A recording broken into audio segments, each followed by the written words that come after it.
Welcome back once again, my dear students. Today we have to start about the progressive wave and plane progressive wave. First of all, write down the name. Topic name is progressive wave. जैसा कि आप सुन रहे progress मतलब क्या है? To accelerate, to travel, to move. Okay, तो जब कोई डिस्टरबेंस मीडियम में प्रोड्यूस हो और वो वन प्लेस से सेकेंड प्लेस, थर्ड प्लेस ऐसे प्रोपगेट करे, तो फिर उस डिस्टरबेंस का नाम होगा प्रोग्रेसिव वेव. यानी ऐसे कह सकते हैं, such wave produced in a medium which propagates from one point to second point is known as progressive wave. तो पहले तो इसकी डेफिनेशन लिख लें. Such wave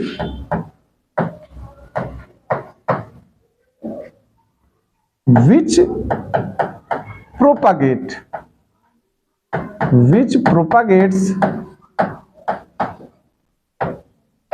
from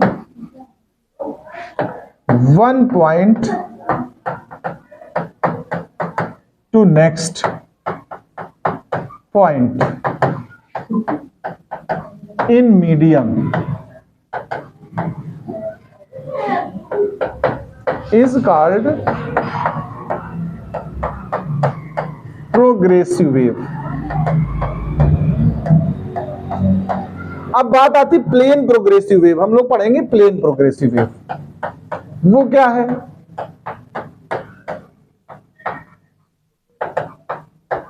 ये प्लेन प्रोग्रेसिव वेव क्या? सुनिए, ऐसी प्रोग्रेसिव वेव जिसमें मीडियम के पार्टिकल्स एसएचएम कर रहे हो. क्या कर रहे हो? पीछे पढ़ चुके एसएचएम आप. To and fro straight line motion where restoring force always directed toward the mean point is known as SHM. तो अगर पार्टिकल्स, मीडियम के जो पार्टिकल्स हैं वो एसएचएम कर रहे हो और वे प्रोपगेट भी कर रही हो, यानी प्रोग्रेसिव हो लेकिन मीडियम के पार्टिकल एसएचएम करें, तो उस प्रोग्रेसिव वेव का नाम हो जाएगा प्लेन प्रोग्रेसिव वेव. ओके, तो हम कहेंगे such progressive wave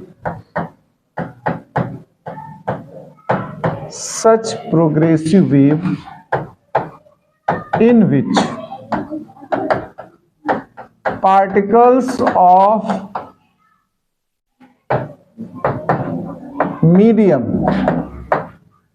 which particles of medium in simple harmonic motion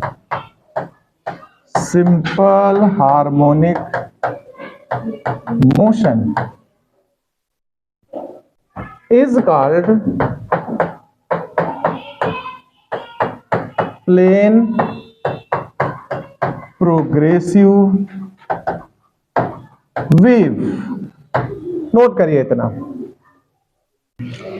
अब हम बात करते हैं प्लेन प्रोग्रेसिव वेव के डिस्प्लेसमेंट इक्वेशन को फाइंड करने की. जैसे एसएचएम में बनाया था ना हम लोगों ने डिस्प्लेसमेंट इक्वेशन, तो यहां आर्टिकल जो पड़ेगा उसका नाम है displacement equation of plane progressive wave. ये प्लेन प्रोग्रेसिव वेव को मैंने रिप्रेजेंट किया है. ये जो वेव है वो इनिशियली सपोज करिए डिस्टरबेंस ओ से स्टार्ट होता है. हम ये लेट कर ले रहे हैं. Let the point O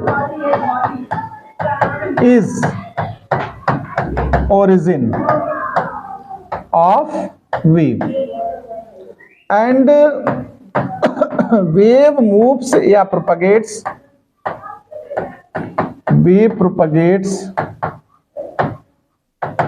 with speed v और इसको हम ऑब्जर्व करने वाले हैं पार्टिकल p के लिए. तो पहले o की हम बात कर लेते हैं. देखो, when particle O starts motion,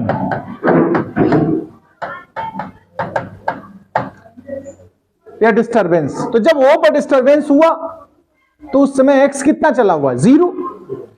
तो जो सिंपल हार्मोनिक का फार्मूला होता है y is equal to a sin omega t, और इनिशियल फेज हमने लेट किया 0. क्या लिया है?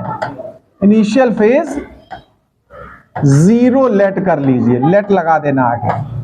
फाई हमने रिप्रेजेंट नहीं किया, यहां पर बनाया ही नहीं, इसलिए ऐसा बनाया। यानी हमारा जब शुरुआत एकदम हुई है उस समय ये है, और t टाइम बाद ये यहां पहुंचती है y डिस्प्लेसमेंट p पर। तो हम कहेंगे when particle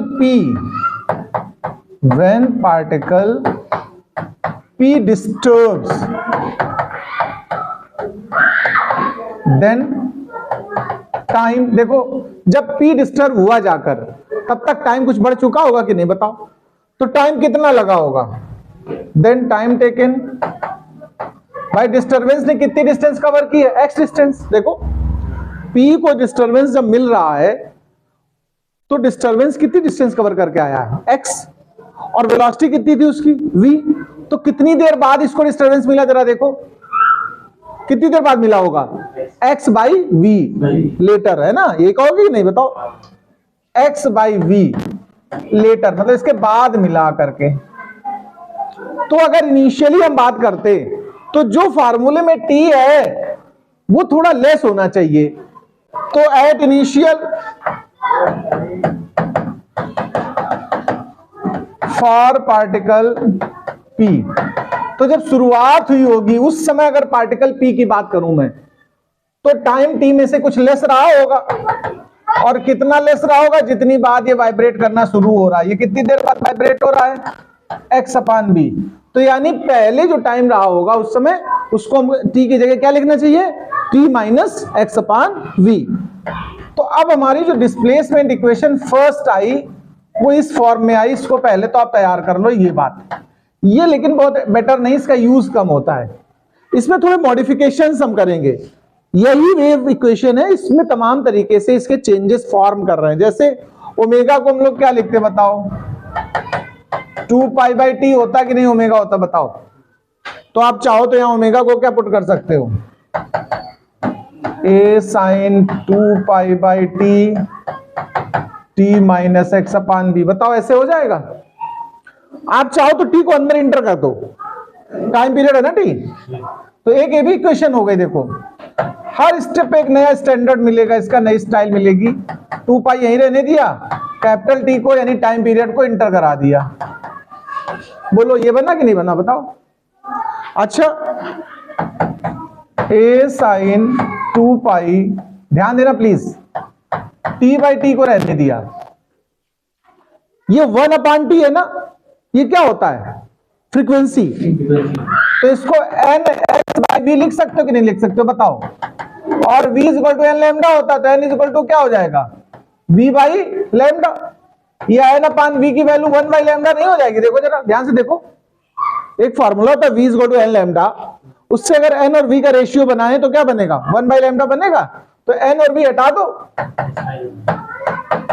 तो 2 पाई t बाई टी और x बाई लैम्डा, ये जो फॉर्म है ये सबसे कॉमन फॉर्म है, ये बहुत यूज होती है, ये सबसे ज्यादा कॉमन है, इसको जरूर लर्न कर लेना इस फॉर्म को न्यूमेरिकल्स के लिए। इसी में थोड़ा एक स्टाइल 2 पाई को अंदर ले जाओ, देखो तो a sine 2 pi by T small T और 2 pi by lambda small x, ऐसे देखो सुनना, 2 पाई बाई टी क्या होता है, 2 पाई बाई टी ओमेगा होता है, और 2 पाई बाई लैम्डा क्या होता है, देखो प्रोपागेशन कांस्टेंट पीछे पढ़ाया के, तो इसको हम आप फॉर्मूले को क्या लिख पाओगे, देखो a sine omega T minus k x. देखो ये दोनों फॉर्म सबसे कॉमन है प्रोग्रेसिव वेव की, नोट करिए इनको, इंपॉर्टेंट भी मानिए आप। अब हम बात करते हैं relation between phase difference and path difference. ध्यान रखिएगा ये relation as a formula most important है, 12th स्टैंडर्ड में वेव ऑप्टिक्स पढ़ेंगे वहां इसको हम यूज करेंगे, तब हम कहेंगे 11th में हमने आपको पढ़ाया था। तो चलिए हम बात करते हैं सबसे पहले प्लेन प्रोग्रेसिव वेव, तो आपने पढ़ी ली, ये फॉर्मूला इसका, ये एंगल फेज एंगल कहलाता है। वी नो दैट, सबसे पहली बात करेंगे, we know that the phase angle in plane progressive wave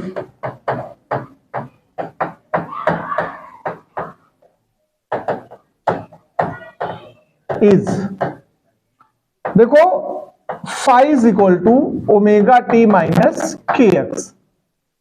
अब हम किसी पार्टिकल को, ध्यान देना, x1 पोजीशन पे ले लेंगे और दूसरे किसी पार्टिकल की पोजीशन x2 ले लेंगे।